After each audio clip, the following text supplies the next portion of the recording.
Olá, querido amigo, querida amiga, que alegria estarmos participando desse momento juntos.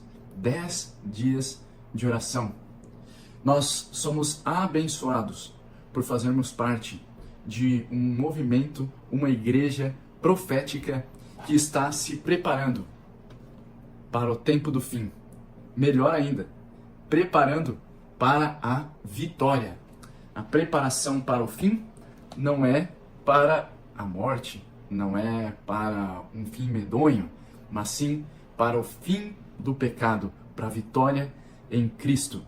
Espero que esses 10 dias de oração estejam sendo uma bênção para a sua vida espiritual, para a vida espiritual da sua família, da sua igreja. Hoje estamos já no 4º dia e estudaremos juntos então o 4º capítulo do nosso guia de estudos. Espero que você esteja com o seu, pode ser de forma física, pelo celular, computador. O importante é que nós acompanhemos juntos o tema estudado hoje. Antes de partirmos para a introdução e estudo, desejo fazer uma oração com você, pedindo para que o Espírito Santo esteja conosco. Querido Pai amado, obrigado porque grandes coisas o Senhor tem feito em nós e através de nós.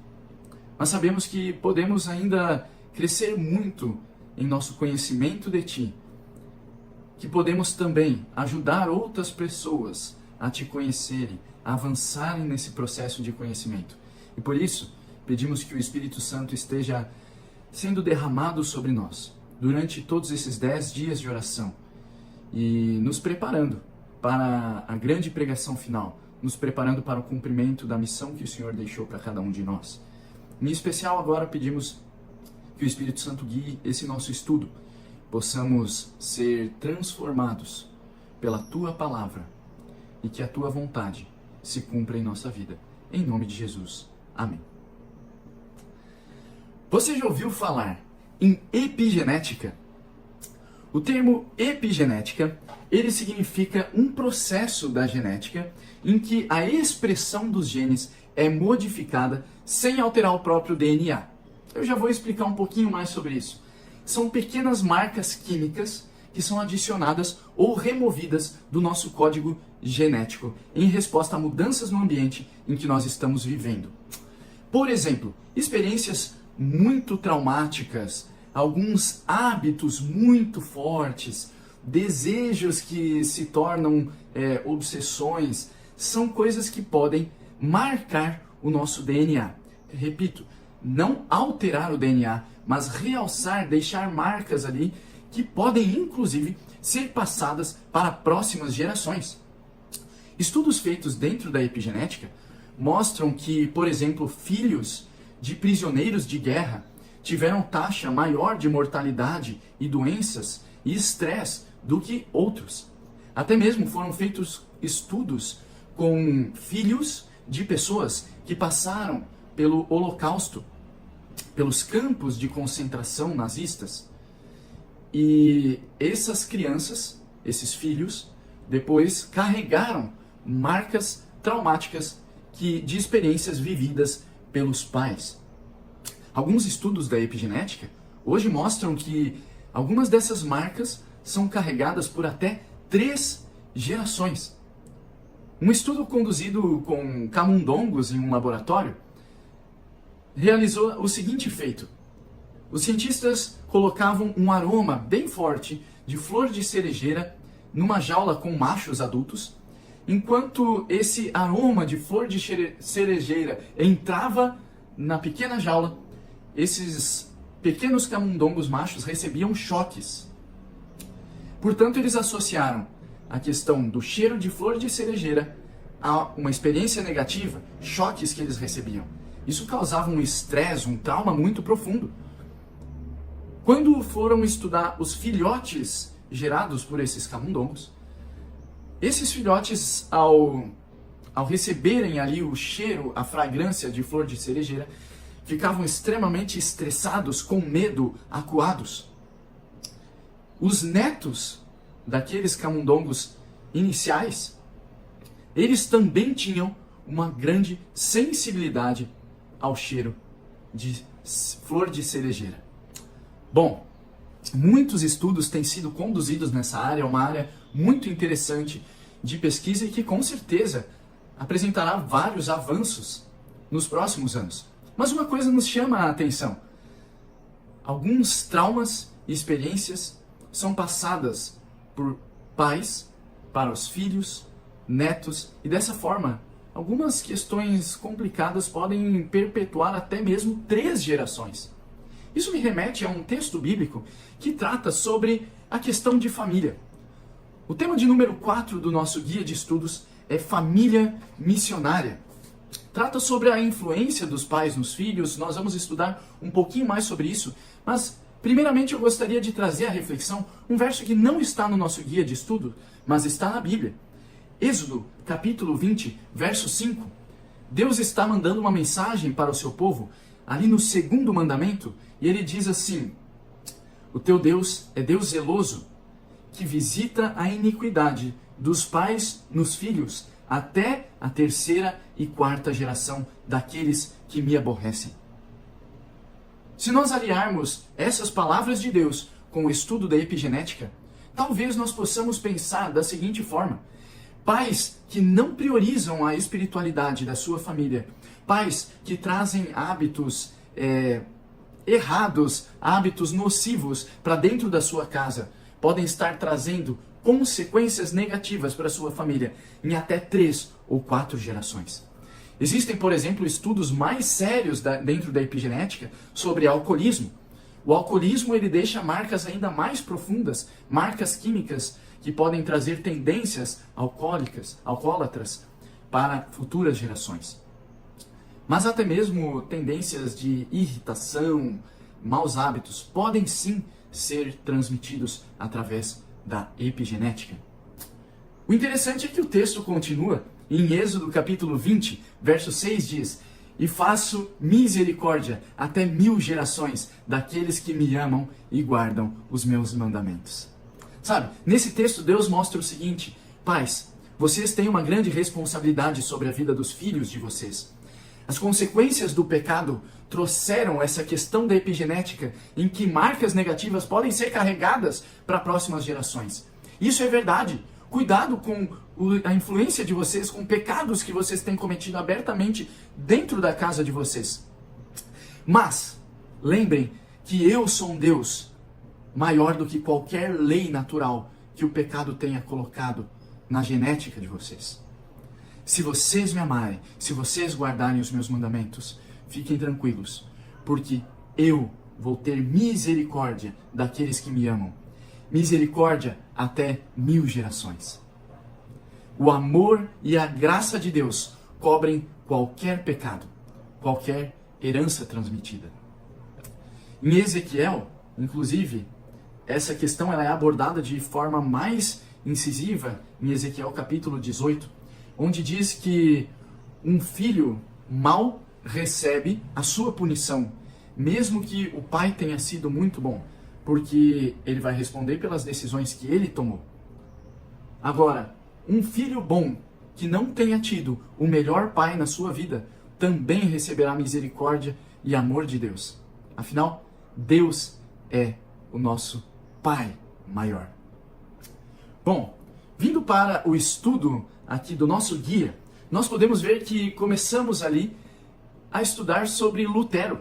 Lutero é descrito como o homem para seu tempo, no primeiro parágrafo. Por meio dele, Deus realizou uma grande obra para a reforma da igreja. Mas aí entra um ponto interessante, começa a descrever quem era o pai de Lutero. E vemos que as características que descrevem Lutero foram herdadas de seu pai, pois são as características que descrevem esse homem. Diz o seguinte: o pai de Lutero era um homem inteligente de caráter firme, honesto, resoluto e correto, era fiel às suas convicções de dever, não importando as consequências. Esse foi justamente Lutero, alguém firme às suas convicções, alguém que não importou as consequências, foi perseguido pela igreja quando ele se levantou para dizer que havia algumas coisas erradas que precisavam ser reformadas. Ao ser perseguido, Lutero não se importou com as suas consequências. Manteve-se fiel ao que ele sabia que era certo. O seu pai era assim. E quem os pais são, os filhos carregam no seu coração. Os pais levam os seus filhos para caminhos construtivos ou destrutivos. Mas as escolhas dos filhos também vão determinar o seu próprio destino. Apesar de Lutero ter um grande pai, ele poderia ter escolhido trilhar outro caminho. Mas mais do que ser uma pessoa fiel, correta, de caráter firme, honesto, o pai e também a mãe de Lutero, nós podemos ver na próxima coluna aqui do nosso guia de estudo, eles não apenas eram assim, eles ensinavam intencionalmente os seus filhos. Diz o seguinte: os pais de Lutero tinham grande cuidado com a educação dos filhos. Esforçavam-se para instruí-los no conhecimento de Deus e na prática das virtudes cristãs. Muitas vezes Martinho ouvia a oração que seu pai dirigia ao céu pedindo que o seu filho pudesse se lembrar do nome do Senhor e um dia auxiliar no avanço de sua verdade. E que coisa poderosa é a oração de uma mãe, é a oração de um pai. Na última frase desse parágrafo diz o seguinte: os seus esforços para preparar os filhos para uma vida cristã e útil eram intensos e perseverantes. Querido pai, querida mãe, mais do que você ser uma pessoa maravilhosa, mais do que você ser um cristão, uma cristã de verdade, você precisa preparar os seus filhos. Você precisa sentar e estudar com eles. Você precisa sentar e conversar com eles sobre os padrões do reino dos céus. Existe uma norma elevada, e essa é a próxima parte do nosso guia de estudos. E querido jovem, aqui diz o seguinte: nem por um momento você deve pensar que pode ocupar de uma maneira aceitável qualquer posição de confiança se você não possuir um bom caráter. O caráter é construído sim através da influência dos pais, através da influência da família, mas as decisões que você vai tomar, aquilo que você vai acolher na sua vida, no seu coração, aquilo que você vai regar, ou seja, aquilo que você vai valorizar nos teus dias, no teu aprendizado, aquilo que você vai gastar tempo, vai moldar o seu caráter. Aqui Ellen White usa uma palavrinha-chave: conexão. É uma palavra que está tão em alta. Hoje nós vivemos conectados com tudo. Mas você está mais conectado no Instagram, mais conectado no Twitter, mais conectado nas tendências de moda, mais conectado nas fofocas, mais conectado nas notícias e política, ou mais conectado com a fonte de toda sabedoria? Isso é o que Ellen White traz no livro Conselhos aos Pais, Professores e Estudantes. O nosso nível de conexão com as coisas certas, o nosso nível de conexão com Deus é que vai formar o nosso caráter. Por fim, o que os filhos da igreja necessitam? E agora eu não falo apenas dos filhos, aqueles que têm os pais na igreja, mas a igreja tem um papel também de abraçar, acolher e educar também aqueles filhos, pessoas que chegam na igreja, que talvez não tiveram uma boa experiência em casa, não tiveram uma boa educação no seu lar, não presenciaram no aconchego da sua família a espiritualidade e uma conexão com Deus.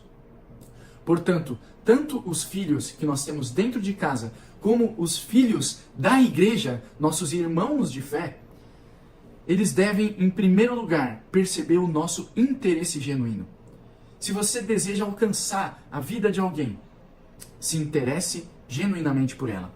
E Ellen White segue dizendo que os filhos necessitam de bondade, paciência, ternura, regra sobre regra, mandamento sobre mandamento. Primeiramente, interesse. Segundo, bondade. Terceiro, paciência. Quarto, ternura. E quinto, regra sobre regra, mandamento sobre mandamento. Vejam, se nós chegamos e colocamos em primeiro lugar regra sobre regra, mandamento sobre mandamento, não houve uma demonstração de interesse real, de amabilidade. Não houve bondade, paciência, ternura.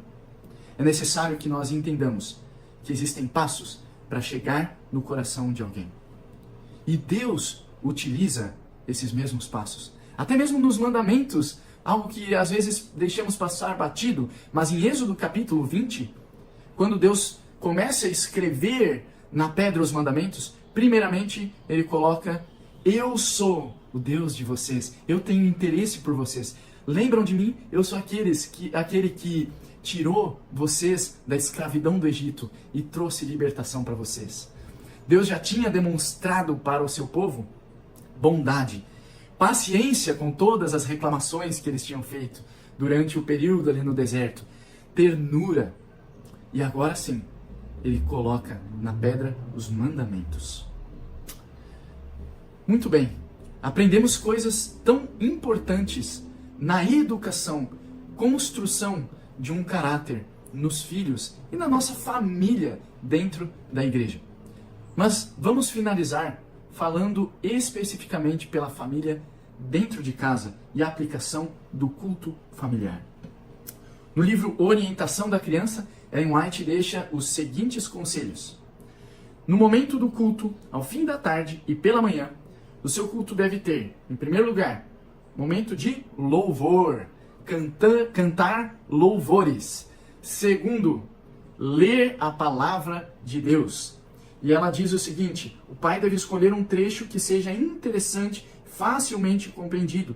Alguns versos, poucos, serão suficientes para dar uma lição preciosa. Terceira dica: memorizar a lei de Deus, memorizar versos bíblicos. Isso é extremamente importante também dentro de casa. Trabalhe isso com os seus filhos. E a oração deve ser curta e ao ponto. O culto familiar, queridos, não é algo difícil de nós fazermos. Muitas vezes se pensa como um desafio, como eu que não prego na igreja, tudo mais, vou fazer um culto familiar. É simples. Reflita junto com seus filhos. Em 1, 2, 5 versos. E o Espírito Santo vai trabalhar no coração da sua família. Momento de louvor, um breve estudo da palavra. De preferência, tenha um momento de memorização de algum pequeno texto bíblico dos mandamentos de Deus e uma breve oração para finalizar.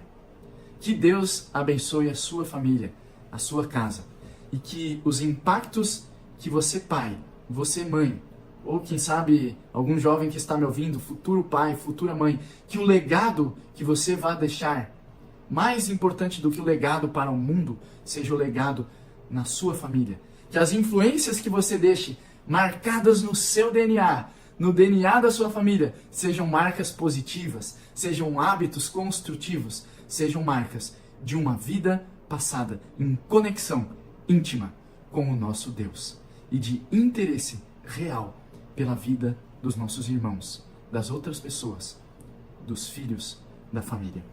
Gostaria de finalizar com 2 textos bíblicos que estão na página 15 do nosso guia de estudos. Deuteronômio 6, versos 6 e 7. Estas palavras que hoje lhe ordeno estarão no seu coração, marcadas. Você as inculcará, você deixará essas marcas nos seus filhos. Delas falará quando estiver sentado em casa, andando pelo caminho, ao deitar-se e levantar-se. Por último, se alguém não tem cuidado dos seus, e especialmente dos da própria casa, esse negou a fé e é pior do que o descrente. Nesse momento, faça uma oração com aqueles que estiverem junto com você. Para encerrar esse momento de reflexão, ore para que você seja uma bênção na vida da sua família. E dessa forma, por consequência, a sua família seja uma bênção na sua vida. Deus esteja contigo, que o Senhor te acompanhe e te guarde. Um grande abraço e até amanhã.